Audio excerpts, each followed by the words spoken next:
Hello अनि नमस्ते सबैजनालाई स्वागत छ फेरि मेरो यो युट्युब च्यानलमा। हामी यो लर्न ब्लेन्डर इन नेपाली सिरिजको आज दोस्रो च्याप्टरमा छौँ। यो दोस्रो च्याप्टरमा म तपाईँहरूलाई एउटा सिम्पल यो बेसिक 3D मोडल्सहरू बनाएर देखाउँछु है, कसरी बनाउने। यो चाहिँ अब एउटा हात बसाउनको लागि एकदम बेसिक कुराहरू हुन्। यसमा चाहिँ म पहिला सुरु आइसक्रिम कोन बनाएर देखाउँछु, त्यसै गरेर चक, पेन्सिल, डायमन्ड अनि रिङको मोडलिङ गरेर देखाउँछु। अब यो मोडलिङ गर्दाखेरि माथिको 1, 2, 3, 4वटा चाहिँ सिम्पल तरिकाले बनाउँछु भने लास्टको रिङ बनाउँदाखेरि चाहिँ म एउटा नयाँ कुरा तपाईँहरूलाई सिकाउने छु, जहाँ चाहिँ यो सब डिभिजन मोडिफायर म युज गरेर देखाउने छु है। ल अब हामी जाउँ ब्लेन्डरतिर। ल अब हामी सुरुमा आइसक्रिम कोन बनाऊँ है त। आइसक्रिम कोन बनाउँदा हामी यहाँ जेनरलमा जाउँ। यो हामीलाई केही पनि चाहिँदैन, त्यही भएर मैले यो सबै सेलेक्ट गरेर यसलाई डिलिट गरिदिन्छु है। अब आइसक्रिम कोन भनेपछि एकदम सिम्पल हो, यो खासै केही पनि गर्नु पर्दैन है। कोन भन्ने बित्तिकै हामीलाई मेस चाहियो, मेसमा हामीलाई यहाँ कोन भन्ने छ होइन। ल हामीले यो कोन लियौँ। अब यसमा एउटा कुरा के छ भने यो माउसको बिचको व्हिल यसरी घुमाउनु भयो भने है, यसरी घुमाउनु भयो भने यो ठुलो सानो हुन्छ, यो जुम इन जुम आउट हुन्छ। त्यसै गरेर यसलाई बिचमा क्लिक गरेर अनि माउस ड्र्याग गर्नुभयो भने यसरी है, यो बिचको व्हिललाई क्लिक गरेर यसरी ड्र्याग गर्नुभयो भने चाहिँ यो तलमाथि यसरी चारैतिर घुमाउन सकिन्छ है। ल अब त्यसपछि अब हामीलाई एउटा आइसक्रिम कोन चाहिएको छ भनेपछि अब यो तल फर्केको छ। अब यसलाई हामीलाई माथि फर्काउनको लागि यसलाई सिम्पली रोटेट गरिदिउँ। रोटेट गर्नुको सर्टकट आर पनि छ, तपाईँले सिधै आर दबाएर पनि रोटेट गर्न सक्नुहुन्छ होइन। ल यो हो। अब कोन भनेको यो अलिकति थेप्चो छ, अलिकति लाम्चो पनि चाहियो नि त हामीलाई होइन। त्यसै कोन यस्तो हुँदैन नि त। अब हल्का लाम्चो बनाउनको लागि हामी ट्रान्सफर गर्न सक्छौँ। ल यत्तिको आफ्नो आवश्यकता अनुसारकै बनाउनु पऱ्यो है, यत्तिको बनाए पनि पुग्छ। ल मैले चाहिँ यत्तिको बनाएँ।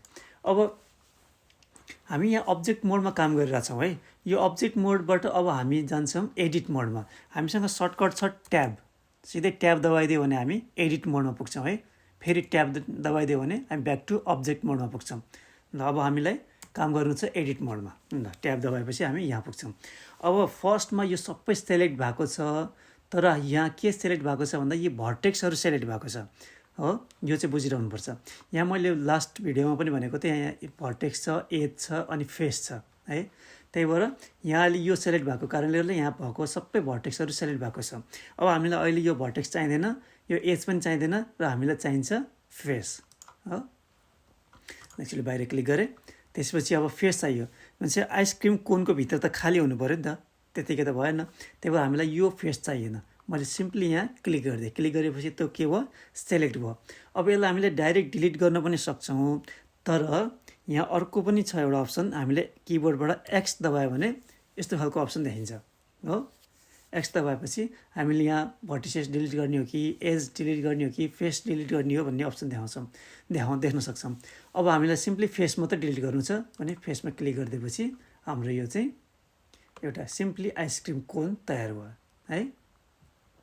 ल त्यसपछि हामी ब्याक टु अब्जेक्ट मोडमा जाउँ, ट्याब क्लिक गरेर।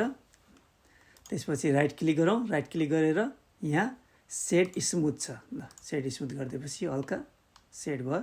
ल हामीलाई चाहिएको आइसक्रिम कोन यही हो है। यो चाहिँ एकदम सिम्पल बेसिक कुरा हो। ल अब यसै गरी हामी अब चकको मोडलिङ गरौँ है त। चक भनेको जुन हामी ब्ल्याकबोर्डमा लेख्छौँ नि त्यो खालको चक है। ल यसमा चाहिँ हामी सबभन्दा पहिला एउटा मेस लियौँ। अब चक भनेपछि हामीलाई सिलिन्डर टाइपको हुन्छ होइन, त्यही भएर अब सिलिन्डर लियौँ। ल एउटा मैले यहाँ सिलिन्डर लिएको छु। अब यो सिलिन्डरलाई मैले चाहिँ अब हल्का लामो बनाउनु पऱ्यो। ल अब यो चकलाई मैले हल्का स्केल गर्छु। अब यो स्केल गर्दाखेरि सिधै स्केलमा गएर यस्तो गर्छु हो। अब चक भनेको जहिले पनि माथितिर हल्का मोटो र तलतिर हल्का पातलो खालको हुन्छ है। हेर्नुहोस् तर यसमा चाहिँ एउटा टोटल सिलिन्डर मात्रै हो। यो सिलिन्डर मात्रै भएको भएर अब माथि मोटो छ ठिक छ, तल चाहिँ हामी हल्का पातलो बनाइदिउँ। तल पातलो बनाउनलाई अब यो माउसको बिचको बटन क्लिक गरेर तपाईँले यसरी ड्र्याग गर्नुभयो भने यो यसरी ड्र्याग हुन्छ है। अब यसलाई मैले सेलेक्ट गर्छु। अब हामीले यसलाई एडिट गर्नको लागि ट्याब की प्रेस गरेर एडिट मोडमा जाउँ हो। एडिट मोडमा गएर अब हामीले फेस मात्रै सेलेक्ट गरौँ होइन। यहाँ चाहिँ फेस, अथवा यहाँ देखिएन भने यहाँ माथिपट्टि फेस सेलेक्सन टुल छ। फेस सेलेक्सन टुलमा गएर क्लिक गरेपछि यो फेस मात्रै सेलेक्ट हुन्छ। अब सिम्पली केही पनि गर्नु पर्दैन, हामीले जस्ट यो पार्टलाई मात्रै थोरै पातलो बनाइदिउँ हो। यो पातलो कसरी बनाउनु त भन्दा स्केल गर्दा सिम्पली हामीले यसलाई क्लिक गरेका छौँ। अब यस दबाइदियो भने एउटा यस्तो खालको पोइन्ट आउँछ। यो यस दबाएर थोरै अब यसलाई हामीलाई कत्रो चाहिन्छ त्यही अनुसारको स्केल गर्दै जाउँ हो। हेर्नुहोस् त हल्का चकको सेप देखिन थाल्यो नि होइन।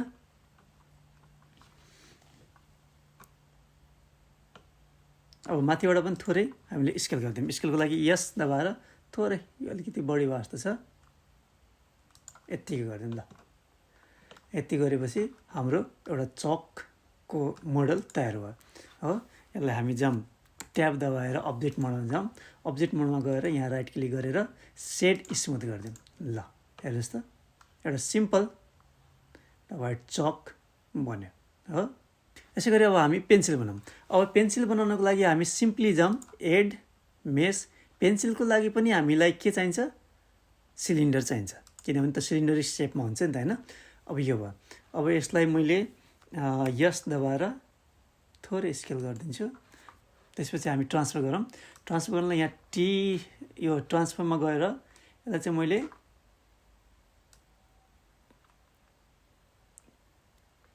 ल यत्तिकै बनाइदिएँ हो।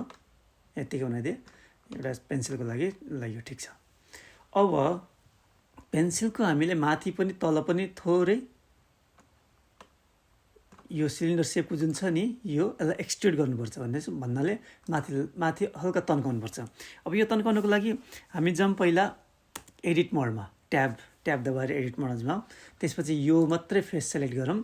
यो फेस सेलेक्ट गरेपछि हामी एक्सट्रुड गर्छौँ। एक्सट्रुडको लागि यहाँ छ, अथवा यसको सर्टकट ई मात्र दबाए पनि हुन्छ है। म अहिले चाहिँ ई दबाउँछु।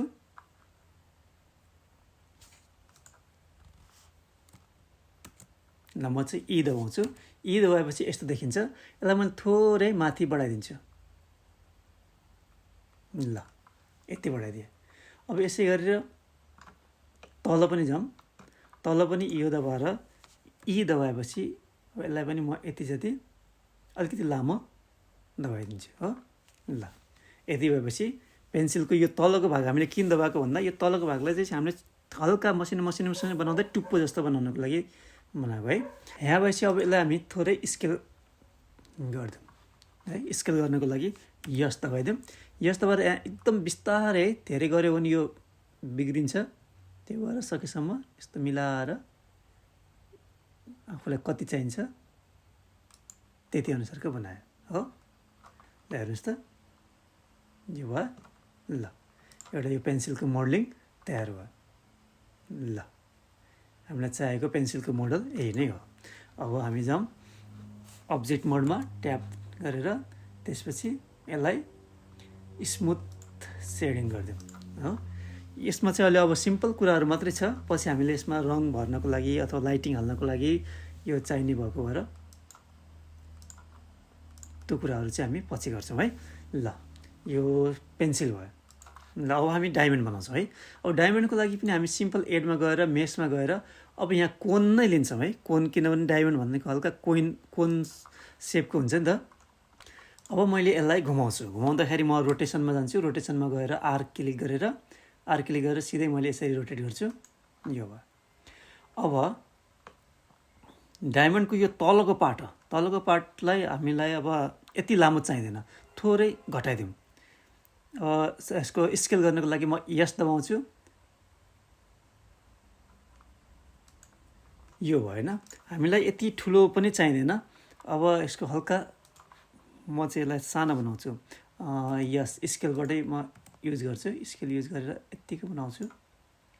अथवा सिधै हामी यहाँ गयौँ भने यसमा यो निलो पोइन्टलाई लिएर म अलिकति थेप्चो बनाइदिन्छु हो। यो हेर्नुहोस् त यस्तो खालको भयो।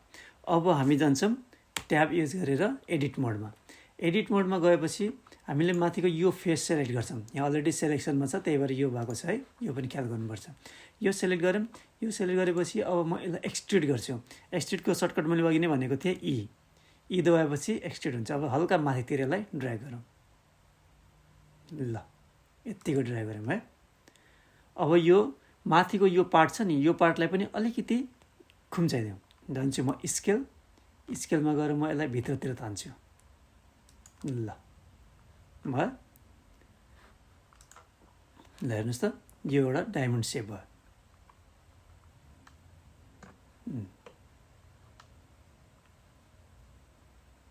ल यसरी हामीले एउटा डायमन्डको मोडल तयार गर्न सक्छौँ है। अब हामीलाई रिङको लागि सिम्पली एडमा गएर मेसमा गएर हामीले के लिन्छौँ त, सिलिन्डर लिन्छौँ है। किनभने त्यहाँ सर्कल र रिङमा फरक छ है। सर्कल भनेको जस्ट गोलो एउटा लाइन मात्रै हो, तर हामीलाई रिङ बनाउनु पर्ने भएको भएर हामीले यहाँ सिलिन्डर लिएका छौँ। यो सिलिन्डरलाई अब म हल्का